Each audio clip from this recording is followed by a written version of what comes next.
La gestion efficace des drains en post-opératoire est une compétence fondamentale en chirurgie thoracique. Elle est vitale pour la sécurité et le rétablissement de nos patients. Nous allons revenir ensemble aujourd'hui sur les notions de base, les principes essentiels de la prise en charge des complications et l'optimisation du drainage par l'utilisation de systèmes modernes. Pour commencer, nous allons évoquer 3 principes fondamentaux du drainage thoracique que sont le bullage, l'oscillation et l'aspiration. Ces notions vont nous servir de base pour discuter de certaines situations cliniques et de leur gestion. En post-opératoire de chirurgie thoracique, le bullage observé dans le système de drainage indique souvent des fuites d'air de l'espace pleural. Prenons l'exemple de 3 situations où cela peut se produire. Après une résection pulmonaire, le bullage peut indiquer la présence d'un pneumothorax post-opératoire qui nécessite une évaluation immédiate. Selon son ampleur, une surveillance ou une prise en charge allant jusqu'à la reprise chirurgicale peut être nécessaire.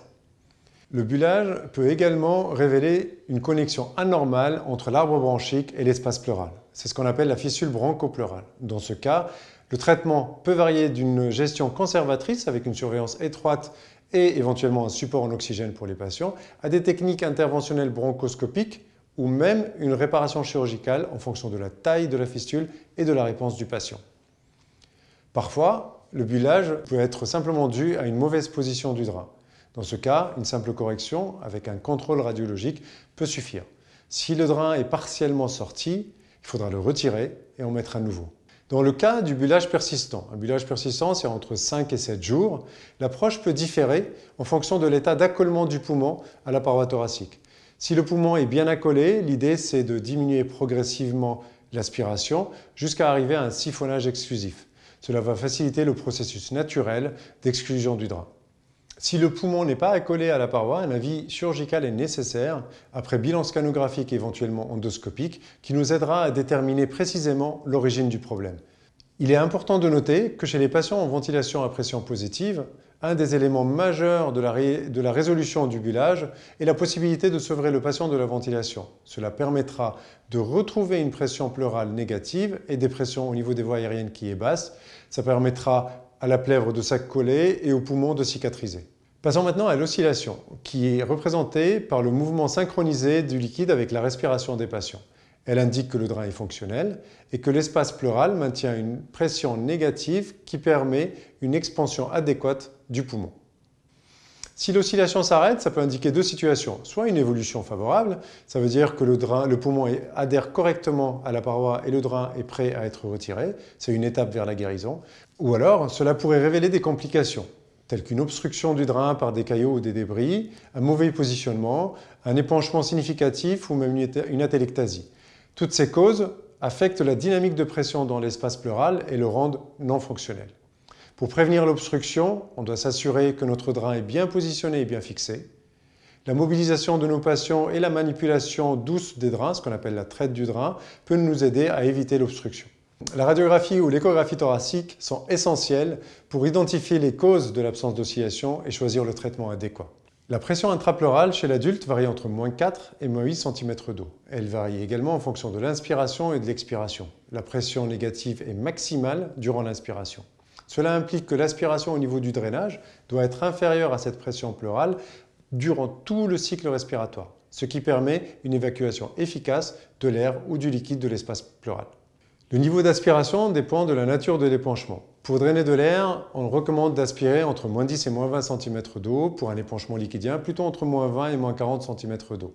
Et bien évidemment, ces niveaux doivent être adaptés à l'état clinique du patient. En cas de signes de détresse respiratoire ou de douleur, il est crucial d'identifier et de corriger toute aspiration excessive. Parce qu'une aspiration trop forte n'est pas dénuée de risque. Elle peut provoquer des lésions ou des traumatismes au niveau du tissu pulmonaire, particulièrement dans les zones où le poumon est fragile ou déjà endommagé, à l'instar d'une chirurgie. Une aspiration trop forte peut induire un pneumothorax à cause d'une expansion pulmonaire trop rapide, par rupture des alvéoles ou d'autres structures pulmonaires. Elle peut également conduire à un œdème pulmonaire par réexpansion, complication qui est moins courante, mais qui est potentiellement grave. Elle est due à une augmentation rapide de la pression capillaire qui provoque une fuite de liquide dans les alvéoles. Pour prévenir ces complications, une augmentation progressive du niveau d'aspiration est essentielle, tout comme une surveillance attentive du volume et de la vitesse du drainage. L'évaluation radiologique peut nous aider à surveiller l'expansion pulmonaire et à adapter l'aspiration de façon optimale. Maintenant, après avoir passé en revue toutes ces notions et ces situations cliniques, nous arrivons à une question cruciale. À quel moment on va enlever ou retirer le drain thoracique? Il est essentiel que cette question s'appuie sur des critères objectifs et précis pour réduire les risques. Il est recommandé de retirer le drain le plus rapidement possible parce que clairement, la durée d'hospitalisation est liée à la durée du drainage thoracique. Les critères qu'on prend en compte sont multiples. L'absence de fuite ou absence de bullage, c'est un indicateur primordial. Pour ce qui est du volume de drainage, il est généralement admis qu'un volume reste inférieur à 150 à 200 ml sur 24 heures. Le drain peut être retiré. Des études récentes suggèrent même que des volumes jusqu'à 300 ml par 24 heures sont acceptables et permettent de réduire la durée de drainage et d'hospitalisation d'environ 24 heures sans risque supplémentaire pour les patients. Ceci a été accompagné d'une réduction significative des scores de douleur et de la consommation d'antidouleurs. La nature et la qualité du liquide drainé doivent également être surveillées de près. Tout drainage sanguinolent ou purulent justifie le maintien du drain en place. Des radiographies ou des échographies thoraciques sont nécessaires également pour confirmer la réexpansion complète du poumon et l'absence d'épanchement significatif.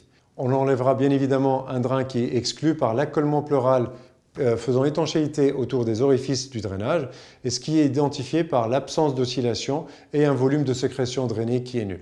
Bien évidemment, avant d'enlever tout drain, on évaluera cliniquement nos patients et on s'assure de l'absence de signes de détresse respiratoire ou de dyspnée. Il est important de noter que la réalisation d'une épreuve de clampage avec un contrôle radio avant l'ablation du drain n'est pas systématiquement nécessaire si tous les critères que je viens de citer ont été correctement respectés. La dernière partie de cette vidéo est consacrée au système de drainage électronique. Il s'agit d'une innovation significative en chirurgie thoracique. C'est ce qu'on utilise ici à Quincy. Ces systèmes modernes offrent une pression négative stable et une surveillance précise des fuites d'air et de la quantité de liquide drainé. Le premier avantage majeur réside dans leur capacité à fournir des données en temps réel, essentielles pour les décisions cliniques, permettant ainsi de réduire significativement la durée nécessaire pour le drainage et par conséquent la durée d'hospitalisation. Le second est leur portabilité et leur conception autonome. Elles sont dotées de moteurs, de batteries, on n'a pas besoin de les raccorder au vide mural. Elles permettent une mobilité des patients et facilitent ainsi leur réhabilitation post-opératoire.